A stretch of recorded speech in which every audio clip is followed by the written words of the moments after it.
할렐루야, 할렐루야. 나는 처음과 마지막이고 살아있는 존재이다. 나는 죽었으나 이렇게 살아있고 영원무토록 살 것이다. 할렐루야, 할렐루야.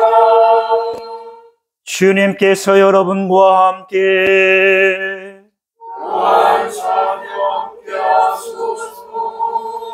성 요한이 전한 거룩한 복음입니다. 주님께 영광을 드립니다. 그 뒤 예수께서 티베리아 호숫가에서 제자들에게 다시 나타나셨는데 그 경위는 이러하다. 시몬 베드로와 쌍두려는 토마와 갈릴레아 가나 사람 나타나엘과 제베도의 아들들과 그 밖에 두 제자가 한자리에 모여 있었다. 그때 시몬 베드로가 나는 고기를 잡으러 가겠소 하자 나머지 사람들도 같이 가겠다고 따라 나섰다. 그들은 배를 타고 고기를 잡이를 나갔으나 그날 밤에는 아무것도 잡지 못하였다. 이튿날 날이 밝아올 때 예수께서 호숫가에 서 계셨다. 그러나 제자들은 그분이 예수인 줄 미처 몰랐다.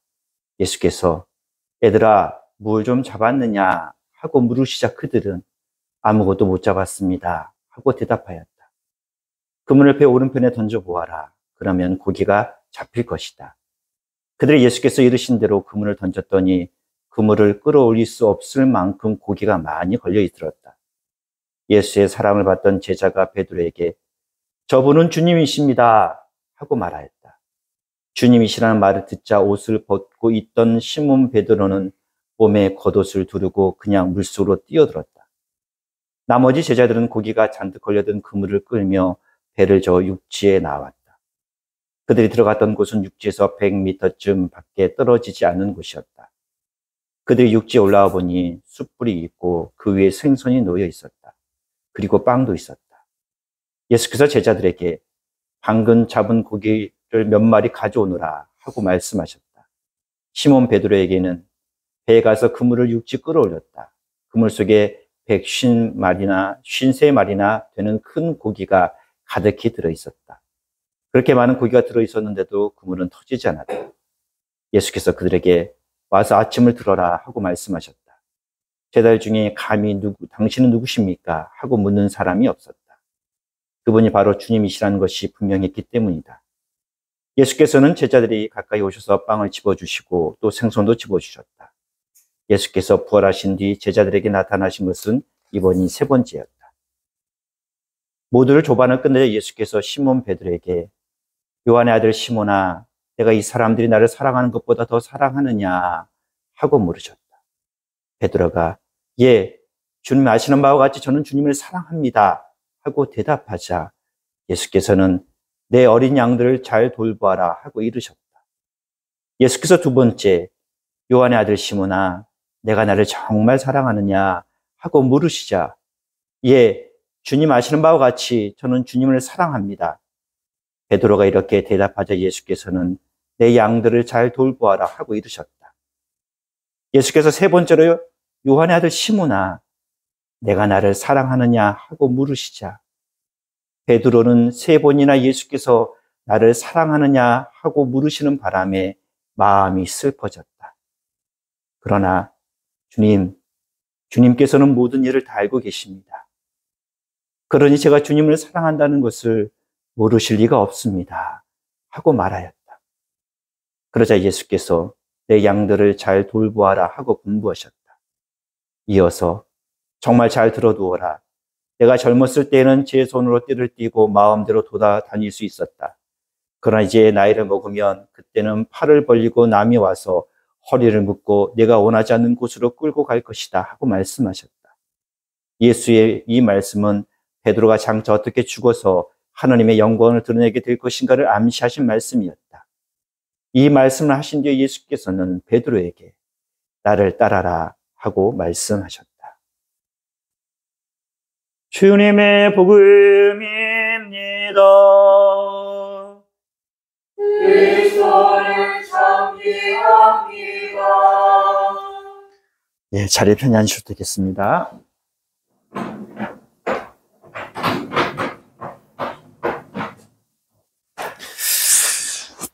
교우님도 지난 한 주간 다시 일으켜 세우시는 부활의 주님의 은총으로 평안하게 잘 지내셨습니까?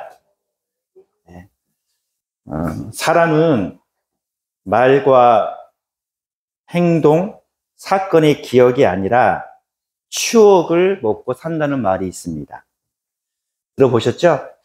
네.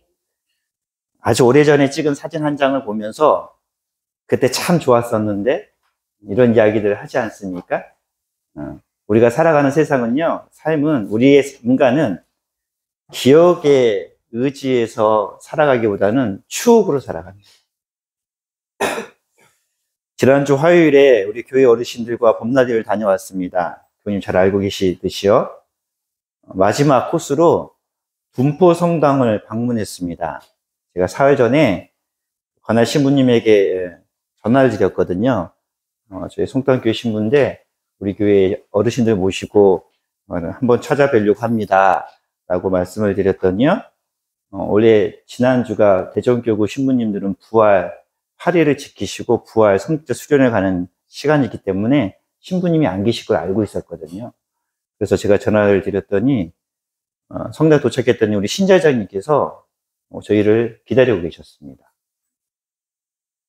우리 신자장님께서 저희를 보시면서 우리 솔로몬 교우님과 에다 교우님 보시면서 반박이 알아채시더라고요. 그랬었죠? 에다 교우님? 네. 그리고 이분이 또 여기 전화를 하시는 거예요. 그래서 한 3분의 신자분이 또 오셨습니다.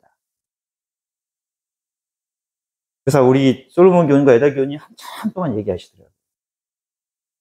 지하에, 거기가 지하가 있는데요. 지하에 가보니까 역사 박물처럼 애찬독 하는 공간인데 사진들을 이렇게 붙여 놓으셨어요. 그 중에서 사진 하나를 가지고 오시면서 우리 신자장님이, 그 두 분 신자장님이 우리 솔로몬 교우님한테 이분 기억나세요? 얘기하시더라고요. 솔로몬 교우님이 다 기억하고 계시더라고요.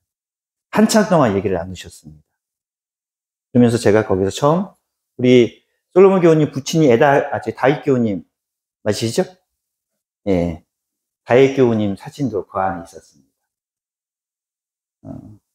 우리 솔로몬 교우님께서 다윗 교우님이 6.25 동란 때 둔포교에 철십자가를 봉한 게 있었나 봐요. 근데 그때 6.25 전에 그걸 이제 공출해 가잖아요. 예, 탄을 만들려고요. 그거를 끝까지 가슴에 품고 죽을 각오로 뺏기지 않았다. 그게 지금 인천 내동성당에 걸려져 있는, 제가 내동성당에 있었거든요. 거기 십자가가 있어요. 위에 걸려있는 십자가가 있습니다. 성당 안에요. 제대 앞에. 그 십자가가 그 십자가다라는 말씀을 하시는 걸 제가 또 듣고, 저는 그 기억은 없었지만, 우리 솔로몬 교우님의 그 추억을 들으면서 다시 한번 생각하게 됐습니다. 우리 어르신들이 너무나 행복해 하시더라고요. 환하게 웃으시면서. 제가 지금까지 우리 솔로몬 교우님 보면서 그렇게 말씀을 많이 하신 것도 처음 봤고요. 그렇게 활짝 웃으시면서 얘기하신 것도 처음 봤습니다. 마음이 얼마나 좋으셨는지 신자장님하고 몇 분 하게 이렇게 우리 에다 교우님한테도 이렇게 얘기하더라고요. 분포교회를 위해서 뭔가 해야 된다고 그러셨었죠? 네. 그래서 제가 신부님하고 얘기할게요. 그랬더니 우리 솔로몬 교우님께서 신부님이 이제 빠지라고 왜 신부님 내가 뭐 한다는지 얘기하냐 농하실 정도로 참으로 행복한 모습을 봤습니다. 저 그걸 보면서 사람은 추억으로 사는 것 같습니다. 정말로요. 상황과 사건, 말과 행동의 기억을 넘어서서 우리는 추억으로 살아갑니다. 저는 우리 교회가 그런 추억들이 좀 많았으면 좋겠어요. 또 한 가지 감사했던 거는 둔포교회가 어려운 시기가 참 있었대요. 네. 근데 지금은 거기가 70명의 신자가 지금 출석하고 있습니다. 그 모습을 보면서 저에게도 그런 생각이 들었어요. 우리 송탄교회 어렵습니다. 힘들죠? 근데 그 자리 잘 지켜내면 다시 한번 하나님께서 우리에게 새로운 영적인 부흥의 시기를 분명히 주실 것입니다. 교회가 어려울 때 신자들은 떠나요. 그러나 정말로 그 자리를 끝까지 지킨 신자들이 있었기에 지금 둔포교회가 110년을 넘어서서 새로운 성장의 시기를 바라보고 있습니다. 저는 우리 성회당 교회도 그런 교회들 좀 있습니다. 우리가 함께 자리를 지키고 여기서 주님과 함께 우리 신자들과 함께 좋은 추억들을 많이 만들어 간다면 우리 교회는 더 주님 안에서 이 위기가 또 다른 말로 뭐죠? 뭐라고 그러죠?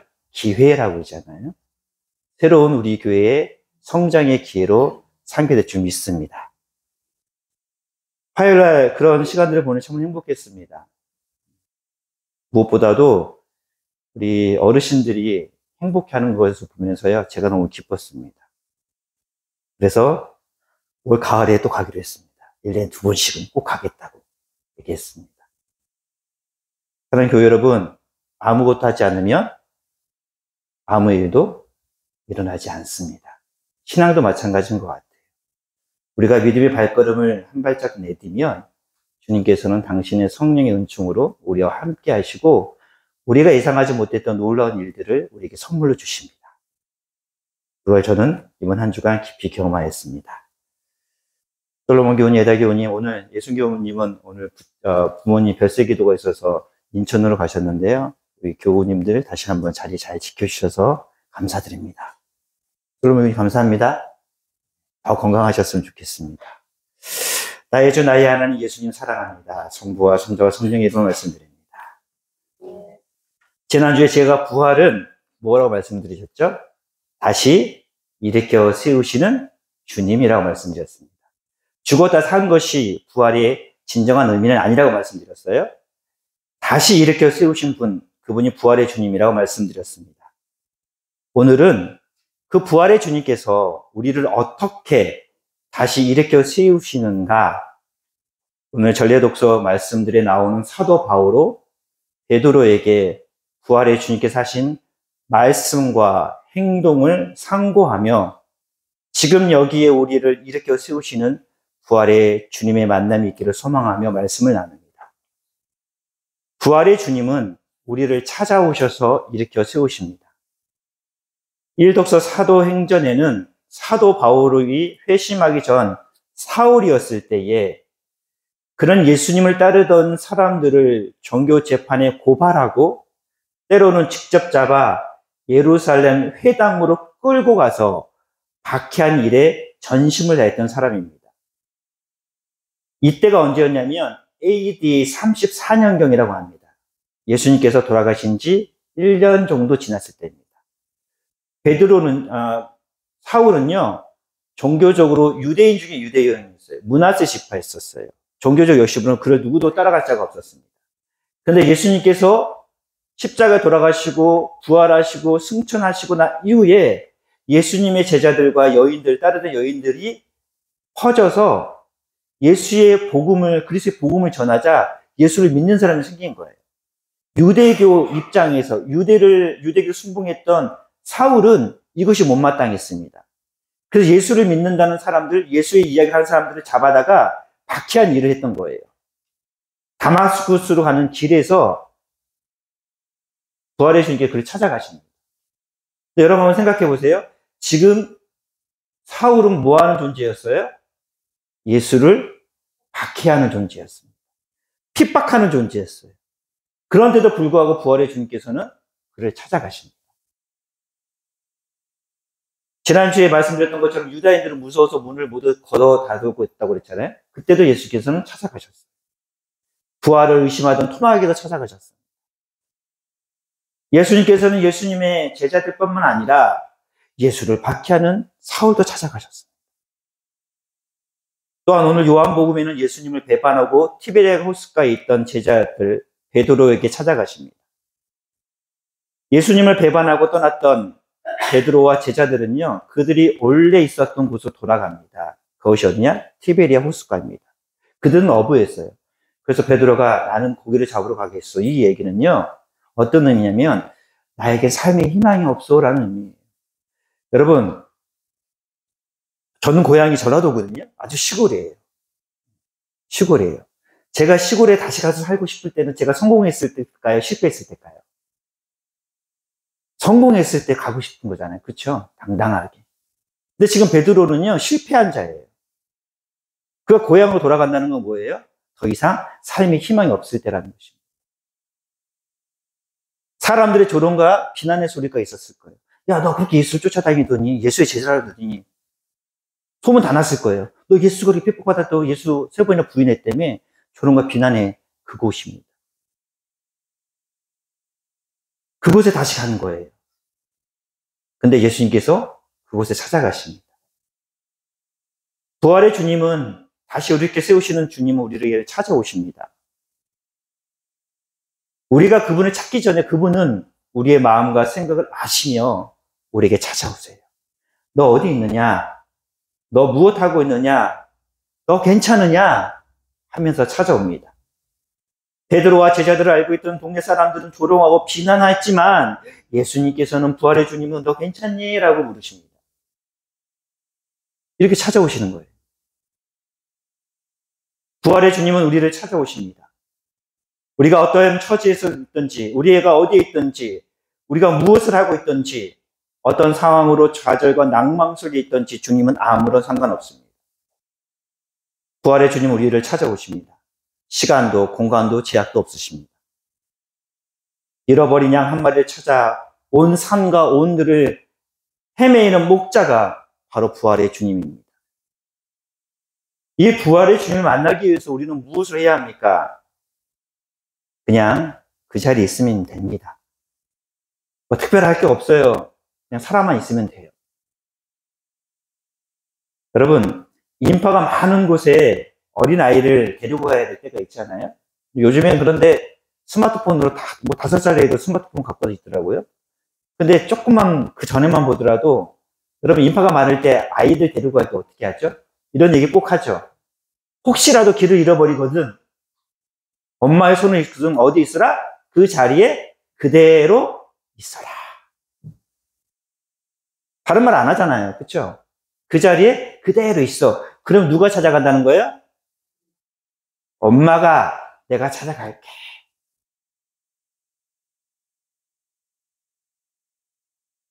다른 곳으로 절대 가지 말고 엄마하고 보면 찾아갈 테니까 그대로 있어.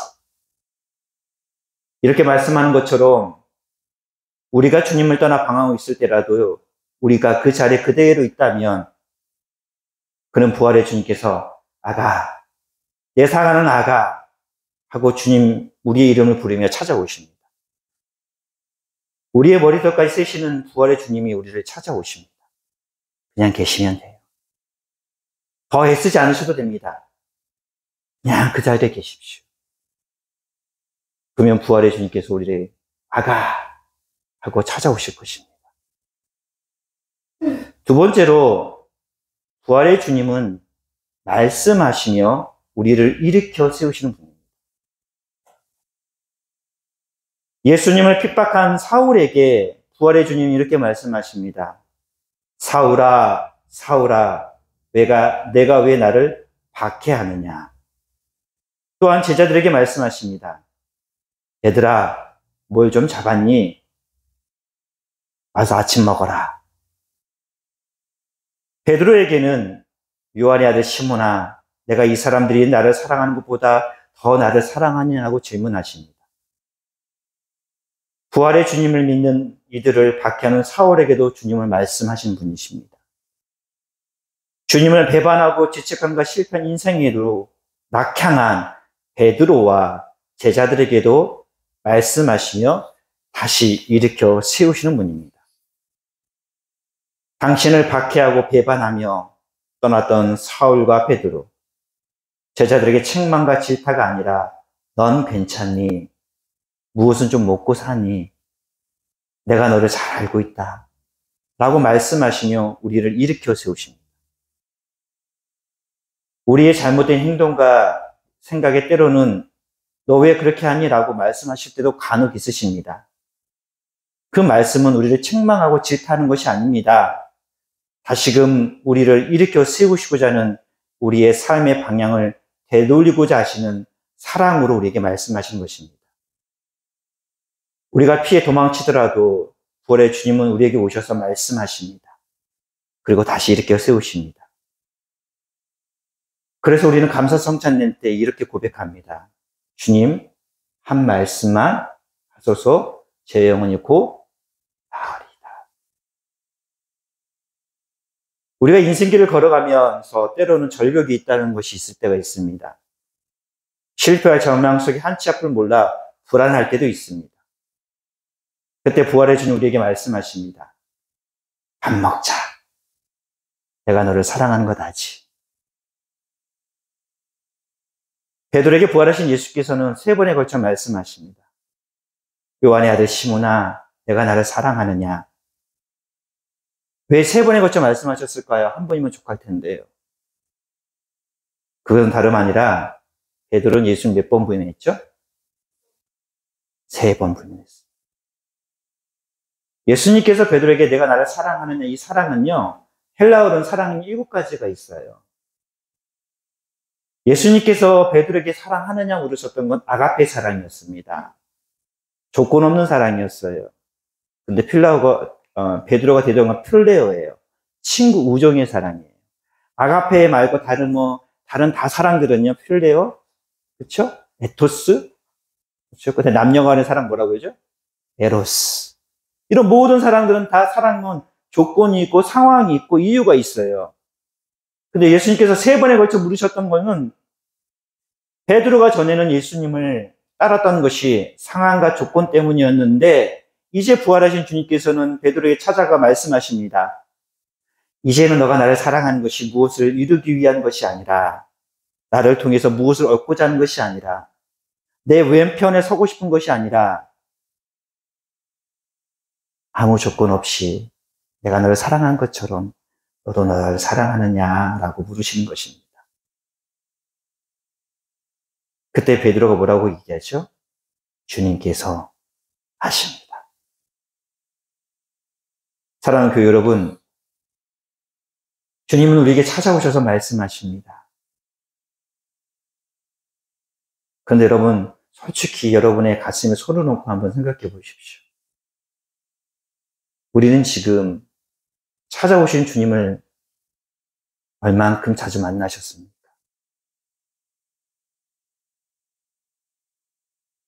우리에게 찾아오셔서 밥 먹자, 내가 너를 사랑한다, 너를 사랑하느냐, 이 말씀들을 여러분은 얼만큼 들으시고 계십니까?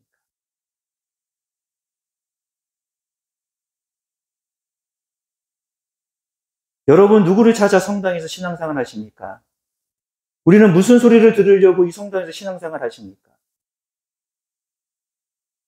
부활의 주님을 만나고 부활의 주님의 소리를 들으시기 위해 주님의 이름을 소망합니다. 그것이 우리를 다시 일으켜 세우는 것입니다. 교회는 사교 집단이 아닙니다. 교회는 친목단체가 아닙니다.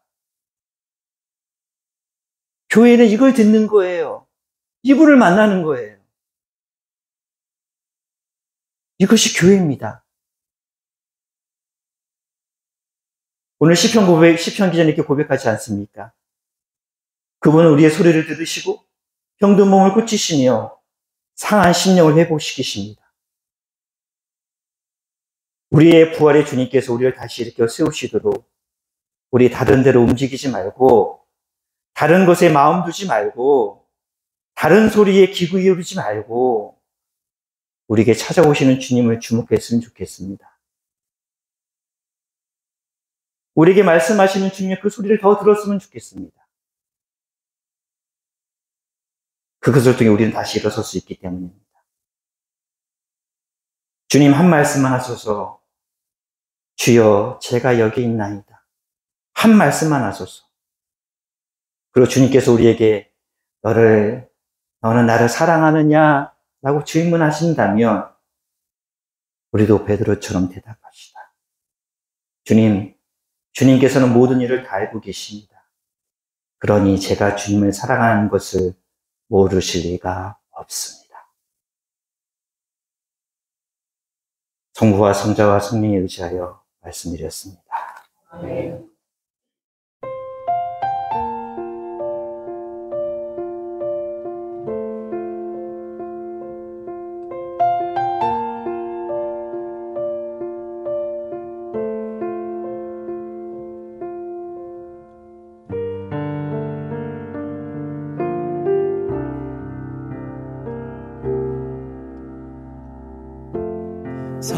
나의 작은 일에도 그 마음을 알기 원하네. 그 길, 그 좁은 길로 가기 원해. 나의 작음을 알고 그분의 크심을 알며 소망, 그 깊은 길로 가기 원하네.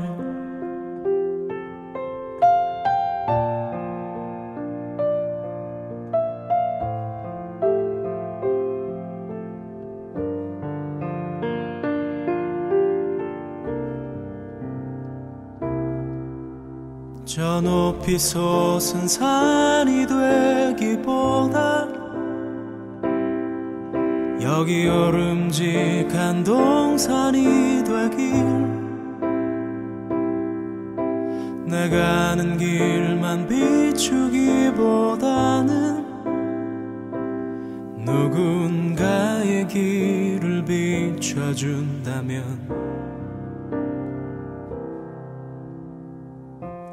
내가 노래하듯이 또 내가 얘기하듯이 살길, 난 그렇게 죽기 원하네. 삶의 한 절이라도 그분을 담기 원하네.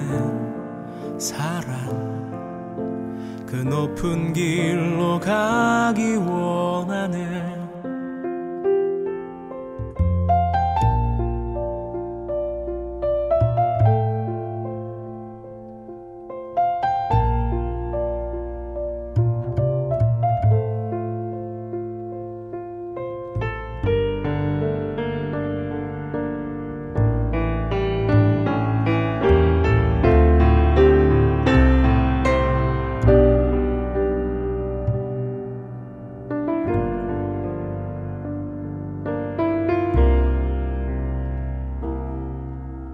저 높이 솟은 산이 되기보다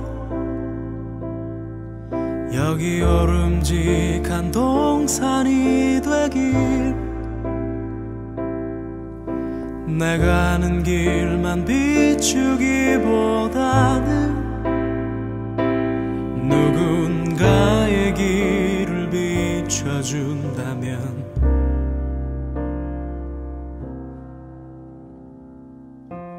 내가 노래하듯이 또 내가 얘기하듯이 살길, 난 그렇게 죽기 원하네. 삶의 한 절이라도 그분을 담기 원하네. 사랑, 그 좁은 길로 가기 원하네.